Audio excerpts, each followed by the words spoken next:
Ya, ini kemudian kembali digulirkan dengan angka yang meningkat cukup tajam. Pemirsa, pertanyaannya mampukah kemudian keuangan fiskal pemerintah kita atau negara kita membiayai angka yang tidak sedikit ini di tengah sejumlah efisiensi yang ada, dan juga seberapa efektif pemirsa kemudian hal ini mampu memberantas korupsi dari akar-akarnya, dan juga demokrasi politik kita juga berjalan dengan maksimal. Kami akan membahasnya bersama dengan sejumlah narasumber. Kami sudah hadir bersama dengan kami di sini ada Mbak Titi Anggraini selaku pengamat pemilu Universitas Indonesia. Selamat malam. Selamat malam, Mbak.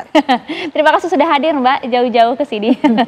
Dan juga kami sapa juga sudah bergabung bersama dengan kami. Ini ada Arya Bima, Wakil Ketua Komisi 2 DPR RI. Selamat malam, Mas Bimo. Selamat malam Mbak Maria, Mbak Titi Anggraini.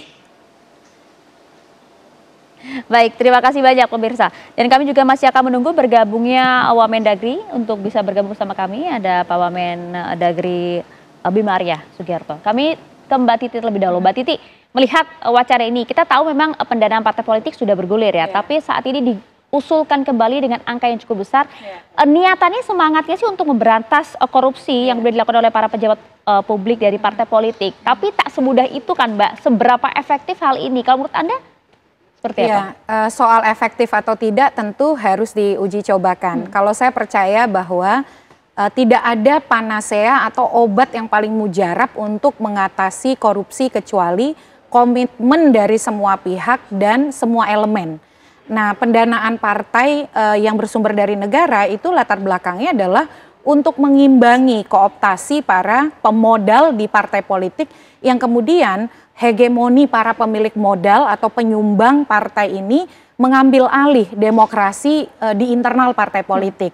Jadi dari pengalaman di beberapa negara demokrasi maju, misalnya negara-negara di Skandinavia ya, Eropa Barat atau Kanada, begitu Jepang dan lain-lain, ternyata signifikansi alokasi dana negara untuk partai politik itu bisa tadi pertama mengimbangi dominasi para pemilik modal di dalam pembiayaan partai. Yang kedua, lebih mampu mendorong tata kelola keuangan partai yang terbuka, transparan, dan akuntabel.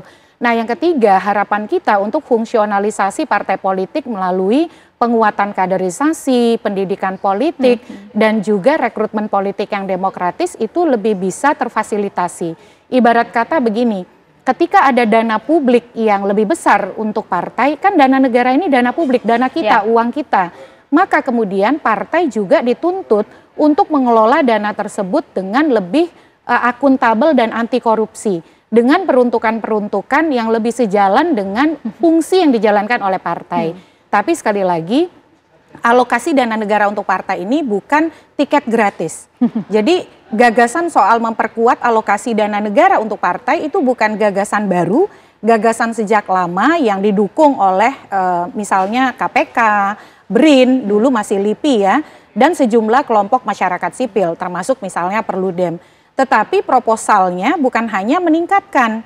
Jadi peningkatan alokasi dana negara untuk partai juga disertai mekanisme pengelolaan yang tadi terbuka, akuntabel, dan anti korupsi. Nah itu dia, artinya semangatnya sebenarnya Anda sepakat ya begitu. Tapi banyak pertanyaan di sana, mampukah kemudian partai politik ini bisa memberikan pembiayaan dan juga keuangan mereka secara demokratis, tadi akuntabel dan juga anti korupsi. Langsung saja kita tanyakan kepada Mas Bimo. Mas Bimo, kalau Anda melihat ide ini seperti apa? Dan juga pertanyaan Mbak Titi tadi, bagaimana Mas, mampu tidak sih para partai politik ini betul-betul menjabarkan keuangan parpol, dapur mereka secara anti korupsi, akuntabel dan juga transparan? Mas Bimo. Iya, saya sepakat dengan apa yang tadi sedikit disinggung sama Mbak Titi Anggraini ya.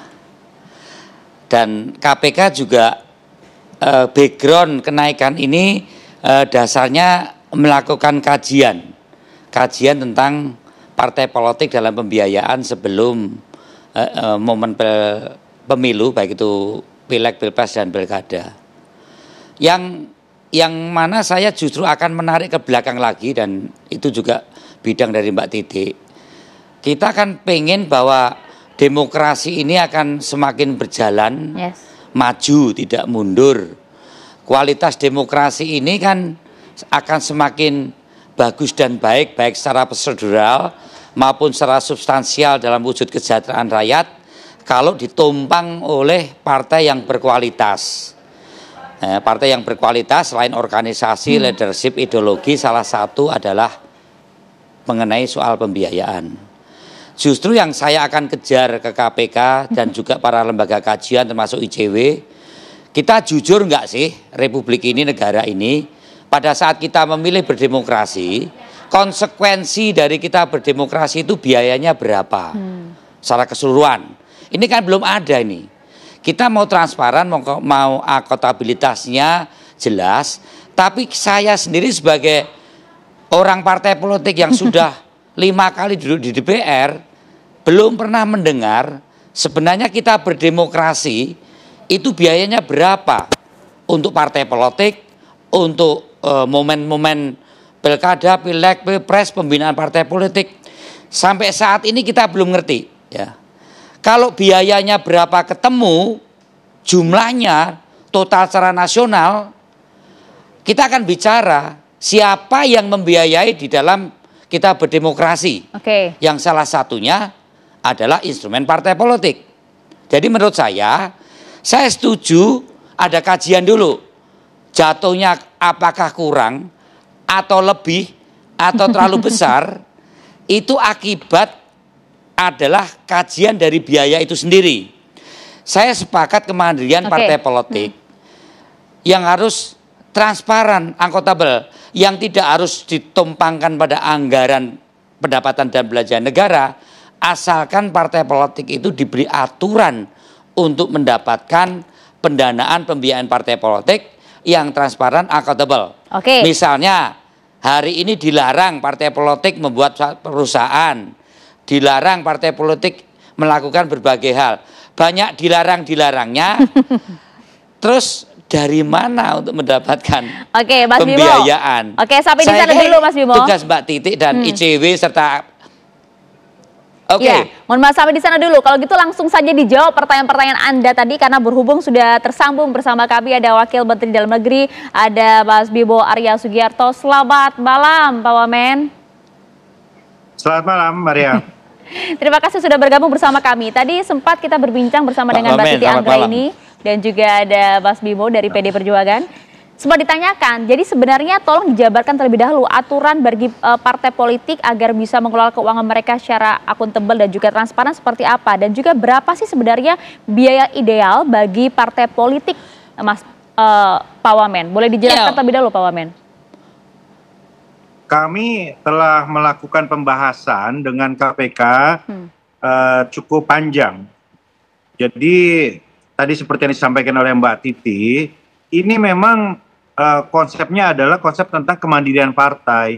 Jangan sampai partai itu kemudian dikendalikan oleh kelompok tertentu karena bergantung dalam hal finansial.